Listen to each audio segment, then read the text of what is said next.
মৌখিক হুঁশিয়ারি বাস্তব করলেন ট্রাম্প। ইউক্রেনের জন্য বরাদ্দ সামরিক সহায়তা বন্ধ করলেন যুক্তরাষ্ট্রের প্রেসিডেন্ট। তবে হোয়াইট হাউস বলছে এটি সাময়িক সময়ের জন্য। ওয়াশিংটন কিয়েভ মধ্যস্থতা হলেই নতুন সিদ্ধান্ত নেবেন ডোনাল্ড ট্রাম্প। গেল সপ্তাহে হোয়াইট হাউসে ইউক্রেনের প্রেসিডেন্ট ভলোদিমির জেলেনস্কির সঙ্গে বাক বিতণ্ডার পর এ সিদ্ধান্ত নেন তিনি। স্থানীয় সময় সোমবার একাধিক সংবাদ মাধ্যমের প্রতিবেদনে এই সিদ্ধান্তের কথা জানানো হয়। ফক্স নিউজের প্রতিবেদনে বলা হয়, যতক্ষণ না ট্রাম্প মনে করবেন ইউক্রেনের নেতারা শান্তির প্রতি সদিচ্ছা দেখাচ্ছেন, ততক্ষণ পর্যন্ত সহযোগিতা বন্ধ থাকবে। ট্রাম্প প্রশাসনের এক কর্মকর্তার বরাতে ফক্স নিউজের প্রতিবেদনে বলা হয়, এটি স্থায়ীভাবে সহযোগিতা বন্ধ নয়, এটি সাময়িক সময়ের জন্য।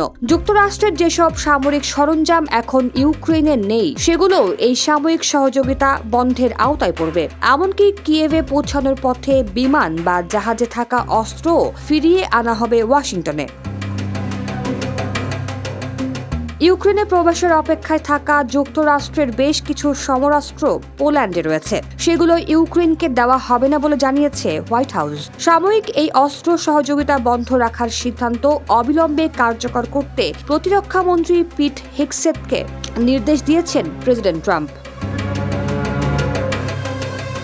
ইউক্রেনকে সামরিক সহযোগিতা প্রদান স্থগিত করা নিয়ে সাম্প্রতিক বৈঠকে তিনি জেলেনস্কির সঙ্গে আলোচনা করেননি, এমন খবর চাউরের পর সাংবাদিকদের ট্রাম্প বলেছিলেন, ওয়াশিংটনের সহযোগিতার বিষয়ে জেলেনস্কির আরও কৃতজ্ঞ হওয়া উচিত। রাশিয়ার বিরুদ্ধে প্রায় 3 বছর ধরে চলা যুদ্ধে ইউক্রেনকে কয়েকশো কোটি ডলারের সহযোগিতা দিয়েছে যুক্তরাষ্ট্র।